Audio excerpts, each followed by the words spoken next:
It was a quiet Sunday morning in Knoxville, Tennessee. A teenage girl's alarm clock buzzed, but she didn't move. Her mom walked into her room expecting to find her still asleep, but instead found a scene no parent should ever witness. 16-year-old Emma Walker was dead, killed by a single bullet while she slept. The question everyone asked was simple: who would want to hurt Emma? The answer would shake an entire community. Emma Walker was born in 2000, a bright, kind, and outgoing high school student at Central High in Knoxville. She was a cheerleader, an honor roll student, and the kind of person everyone seemed to love.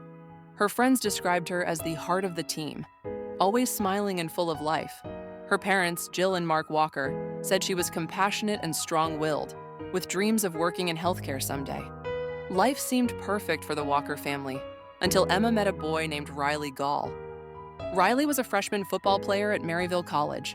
He was older, confident, and seemed mature for his age. When he met Emma at a high school football game, he quickly swept her off her feet. Their relationship moved fast.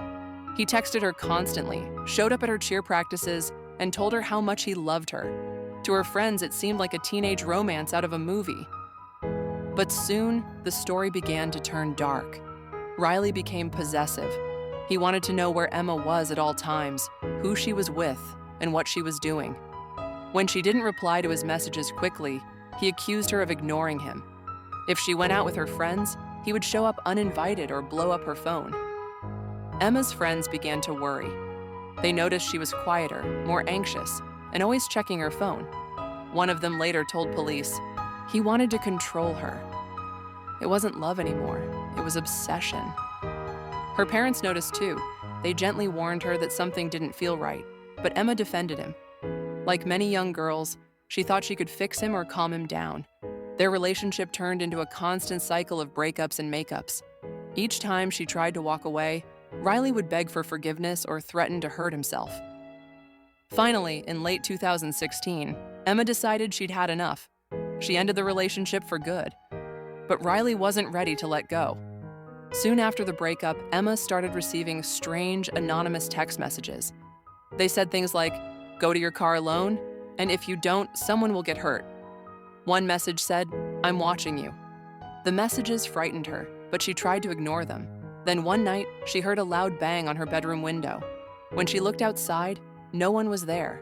Terrified, she called her friends, who rushed over to her house. As they searched around the yard, they saw something lying on the ground near the driveway, a figure dressed in black. When they got closer, they realized it was Riley. He claimed he had been kidnapped, that someone tried to take him and dumped him near her house. The story made no sense, and Emma's friends begged her to stop talking to him. Even her mother told her, "This isn't normal, Emma. You need to stay away." For a while, Emma listened. She blocked his number and started to move on. But Riley's obsession only grew stronger. On the weekend before Thanksgiving, November 20th, 2016, Emma spent the evening at a friend's house. They watched movies, laughed, and talked about college plans. She seemed happy again. Around midnight, she texted her mom, "Heading home, love you." Her parents saw her come in, said goodnight, and went to bed. Sometime between 2 a.m. and 3 a.m., two faint popping sounds echoed through the neighborhood. No one realized they were gunshots. The next morning, Jill Walker went to wake her daughter. Emma's alarm was buzzing, but she didn't move. Jill touched her hand. It was cold. Then she saw the blood. There was a small hole in the wall beside her bed, and another in the sheets. Emma had been shot in her sleep. Detectives quickly arrived. There was no sign of forced entry. The shots had been fired from outside the house, through the wall, aimed directly where Emma's bed was. Whoever did it knew exactly where she slept.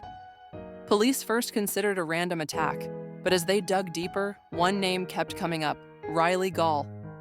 Riley was devastated online, posting tributes about how much he loved Emma and how heartbroken he was. But detectives noticed something strange. When they spoke to him, he showed no real shock, no tears, just excuses. When they asked to see his phone, he got defensive. They later found out Riley had access to a 9mm handgun, the same kind of weapon used in the shooting. He told police it had been stolen, but the story didn't match the evidence. Then investigators caught a break. One of Riley's friends came forward and said Riley had told him where he'd hidden the gun. Detectives saw an opportunity. They asked the friend to wear a hidden camera and meet with Riley.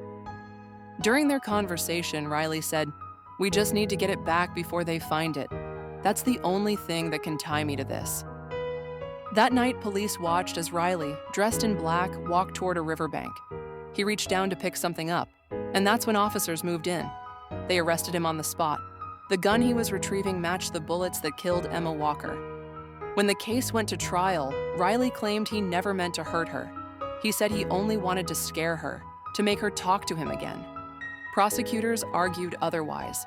They showed the threatening texts, the staged kidnapping, and his careful planning.